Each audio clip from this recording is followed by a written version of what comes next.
En esta tercera y última parte de la clase 2 vamos a hablar de energía de ligadura o energía de enlace, se usan los dos términos, y de lo que se conoce como modelo de gota líquida, que es un modelo matemático que describe esta energía de ligadura en términos del número de nucleones y también del número atómico. Bueno, para comenzar con energía de enlace, comencemos con el siguiente resultado que puede parecer por lo menos raro.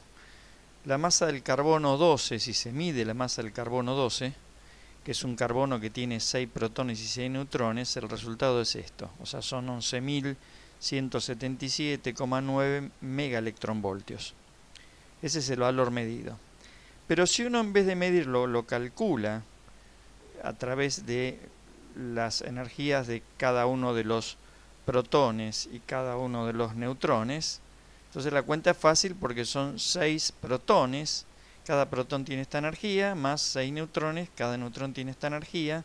Si hace esa cuenta me da superior a este número, me da 11.267 megaelectronvolt. Es decir, si yo para formar el núcleo de carbono junto estas dos cosas, no me da este número, me da este que es más grande, y para pasar de este número a este número, a este, hay que restarle 89 megaelectronvoltios, es decir, se perdió esta cantidad de energía. Uno puede preguntarse si esta energía es poca o mucha. Bueno, supongamos que uno dice en un centímetro cúbico hay 10 a la 23 átomos de carbono, por ejemplo, más o menos, ¿no? De ese orden. Y cuando yo junto los átomos de carbono, los núcleos, los protones y los neutrones para formar cada núcleo del átomo de carbono, pierdo esta cantidad de energía. Supongamos que esta cantidad de energía se liberase, ¿no? Si yo paso esta energía a kilowatt hora, que eso se hace multiplicando por este número, o sea, hasta acá tendría la energía en megaelectronvoltios. Si yo la multiplico por este número, paso de megaelectronvoltio a kilowatt hora, me da 396.000 kilowatt hora. Y esto es un mes de energía para 800 viviendas, si se considera que cada vivienda gasta 500 kilowatt hora en un mes. O sea, es una cantidad de energía enorme.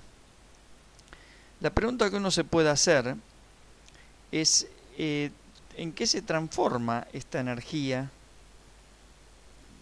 o esta masa? Recordemos que hay un equivalente entre masa y energía. La energía es la masa multiplicada por la velocidad de la luz al cuadrado. ¿En qué se transforma esto? Bueno, la idea es que justamente eso se va de alguna manera a convertir como en una energía de unión de los protones con los neutrones. Es decir, es como que esto se transforma en un pegamento, que es lo que mantendría unido a los protones entre sí fundamentalmente con los neutrones, y por eso en vez de tener esta energía, parte de esta se transforma en esta energía de pegamento y uno al final obtiene esta energía que es menor. Esa energía de pegamento es la que estamos llamando de alguna manera energía de enlace. ¿Está bien? La cuenta de acá arriba se hace teniendo en cuenta los valores de energía que tiene un protón y un neutrón, algo que sale de esta tablita. Acá está la del protón, 938,28, y la del neutrón, 939,57. Esta tabla es la figura en el libro de Serway, ¿no? Lo que vemos acá es un gráfico donde en el eje vertical se representa esta energía de enlace por nucleón. O sea, el valor que uno obtiene de energía de enlace hay que dividirlo por el número de nucleones. En el caso anterior nosotros habíamos obtenido más o menos 89, bueno, habría que dividirlo por 12 para obtener los valores que se muestran en este eje. Y bueno, en este otro eje tenemos el número de nucleones, o número de masa, el A, lo que nosotros estamos llamando A. Bueno, fíjense que hay elementos como el níquel, que es el que más energía de enlace por nucleón tiene. La energía de enlace también se puede interpretar como la energía que yo tengo que agregarle al núcleo para desarmarlo en sus componentes. Pensemos en el ejemplo anterior. Yo cuando mezclé protones y neutrones tuve que sacar 89 MeV para formar el núcleo de carbono, más o menos, es un poco más. Eso quiere decir que si yo quiero obtener otra vez de ese núcleo los protones y neutrones por separado, tengo que darle al núcleo los 89 MeV. ¿Está bien? Entonces la energía de enlace se puede también pensar como la energía que tengo que adicionar al núcleo, la mínima energía que tendría que darle al núcleo para desarmarlo todo, transformándolo en sus componentes, que son protones y neutrones. El modelo de gota líquida fue creado por Bohr en 1936. En ese modelo, la energía de ligadura se escribe en función de 4 términos y ahora vamos a explicar cómo se obtienen estos términos. En principio, lo que está acá, este dibujo que yo hice, es el dibujo de lo que podría ser un núcleo atómico, cuya frontera o borde es esta zona punteada, y dentro del cual hay nucleones, que son estos puntitos rojos, ¿no? Tenemos nucleones en el interior y tenemos nucleones en el borde o frontera del núcleo. Esos nucleones, como ustedes ya saben, pueden ser protones o neutrones, ¿no? Protones o neutrones reciben el nombre de nucleones. Entonces, miremos en principio los nucleones, algún nucleón general que esté adentro de la frontera, es decir, por ejemplo, ¿no? Ese nucleón se rodea de otros nucleones que les hacen fuerza. Estoy hablando de fuerza fuerte, no de fuerza eléctrica, sino de la fuerza fuerte. Pero recordemos que la fuerza fuerte tiene muy corto alcance. Es decir, los nucleones más cercanos a él van a sentir esa fuerza fuerte y los nucleones que están un poco más allá, como este que está dibujado acá, no va a sentir ya esa fuerza fuerte. Así que el nucleón una vez que se rodee de sus vecinos más cercanos, ya no va a sentir más fuerza. Hablando de la fuerza fuerte. O sea, por más de que uno siga metiendo acá dentro del núcleo otros nucleones, por más de que yo siga haciendo eso, la fuerza que siente va a ser la misma. Porque van a estar siempre los mismos de la superficie, los mismos vecinos o primeros vecinos. ¿Está bien?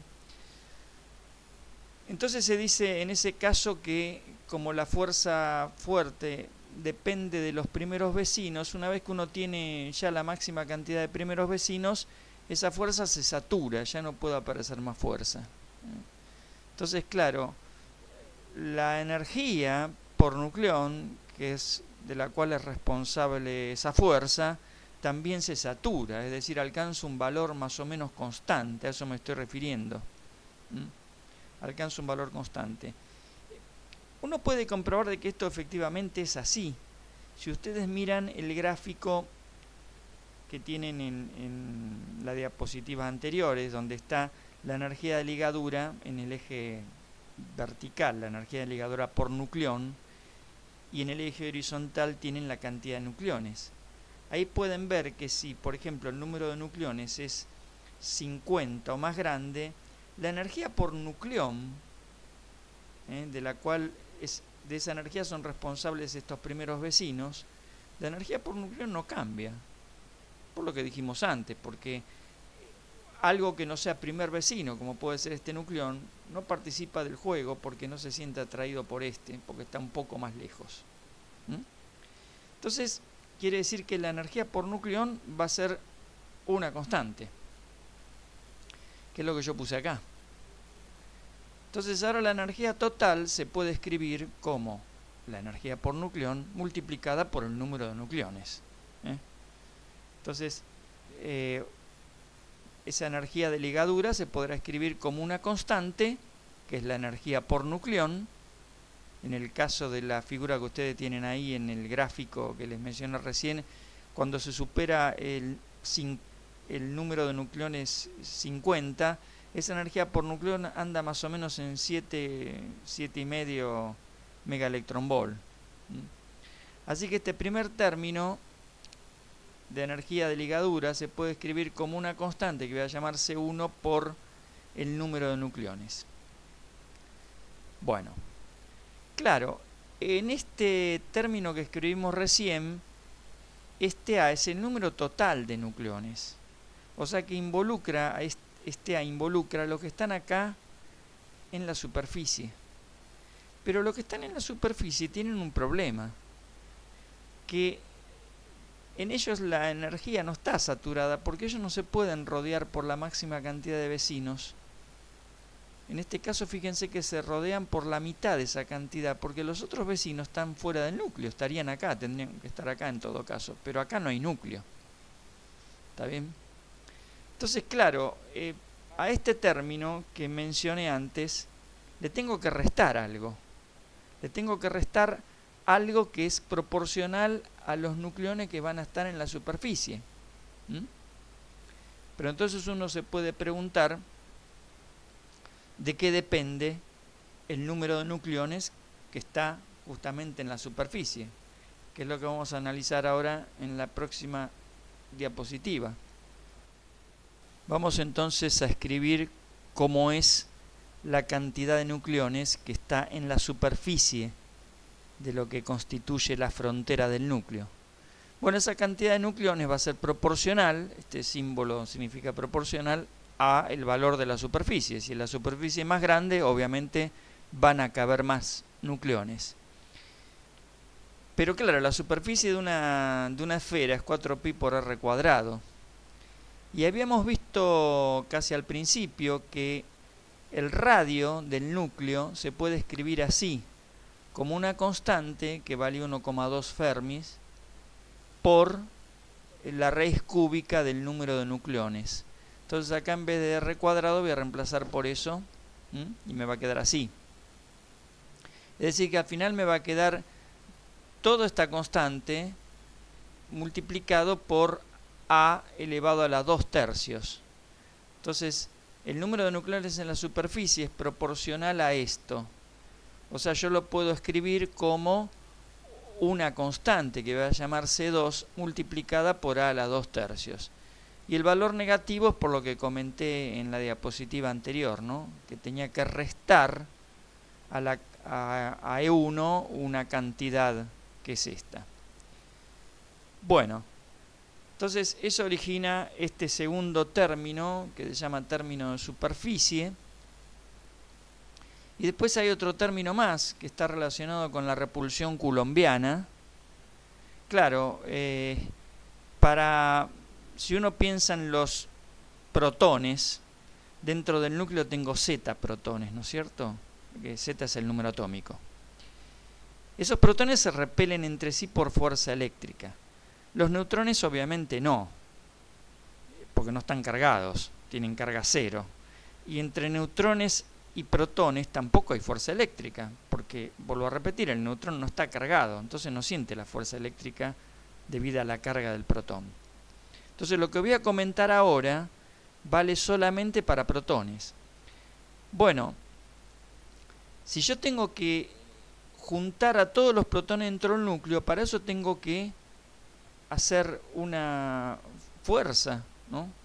Es decir, que tengo que meter energía para construir ese núcleo de radio R con todos los protones adentro.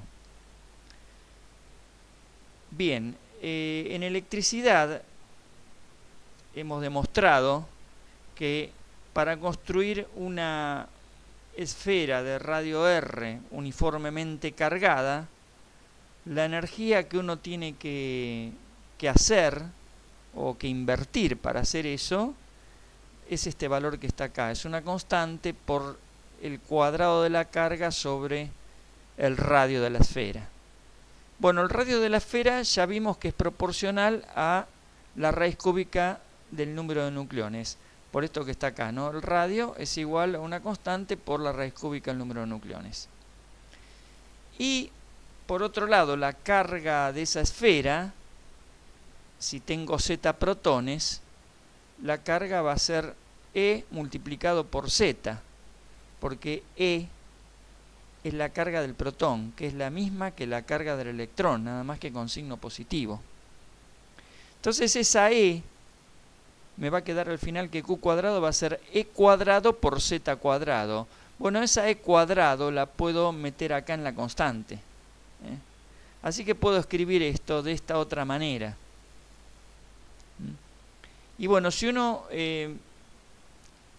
intenta ser un poco más refinado, cuando hace ese ejercicio donde calcula cuánto vale la energía para armar una esfera de radio R uniformemente cargada, etcétera, etcétera, resulta que eso no es proporcional a z cuadrado, sino que es proporcional a z por z menos 1. Pero esto, fíjense que toda esta historia va a valer, todo lo que estamos diciendo, vale cuando la energía por nucleón es más o menos constante, y eso ocurre a partir de un valor grande de z igual a 50. Entonces, si yo acá pongo 50 o 50 menos 1 es lo mismo.